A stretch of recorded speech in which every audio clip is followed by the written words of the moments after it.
Hi everyone, I wanted to make a short video to show you how I style my prop setups before sessions. I try to do these before the session, that way we maximize our time in studio.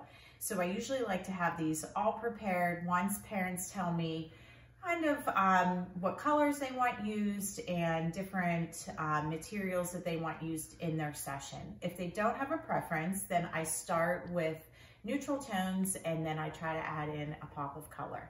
So tomorrow, actually, I have a little girl coming for her newborn session and mom requested creams, whites, and grays with a pop of maybe pink. So I'm going to start very neutral, and this is actually going to be used for tomorrow. So I'm going to show you how I do this. I start with, this is my favorite bowl that I use. So I start with this prop because it's an easy way to pose the baby because they're on their back, and most babies settle pretty easily on their back, especially after they've had something in their belly and they're nice and full.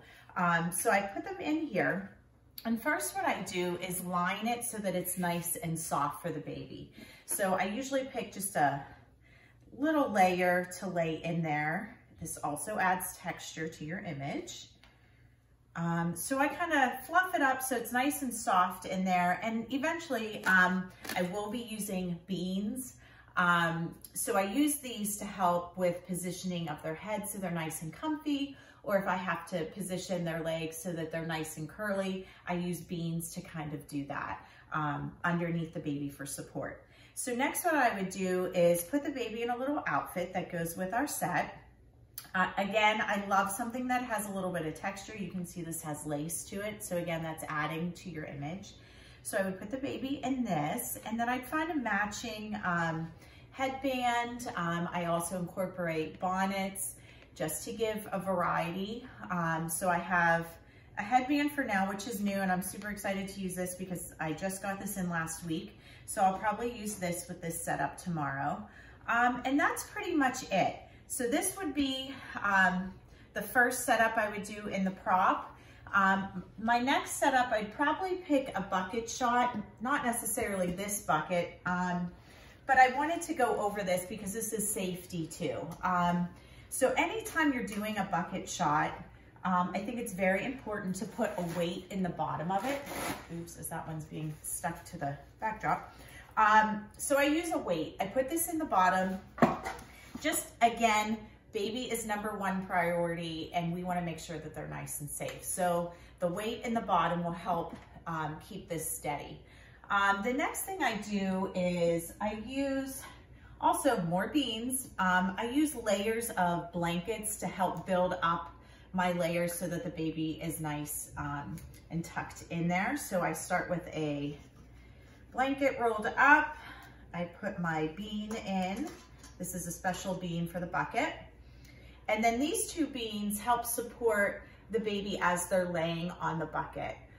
This helps support their head so that their head is resting on their shoulders and they're not kind of wobbling around. So this helps support their arms to help support their head.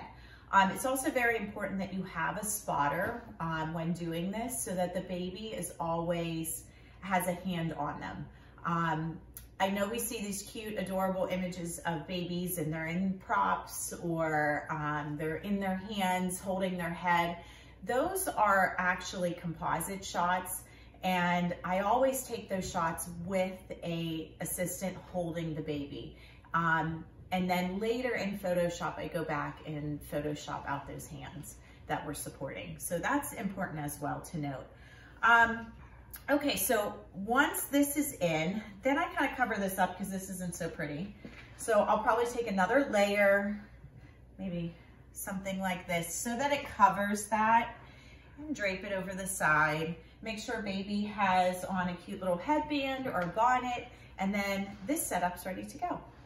So that's just a quick rundown of how I do my props in studio before clients get here, so that these are ready to go, because as you can see, this does take a little bit of time, so we want to maximize our time in studio during the session. All right, if you're interested in scheduling, please click on the contact form on the website, You can always message me at mhelmanphoto@gmail.com, and I hope to see you soon. Take care.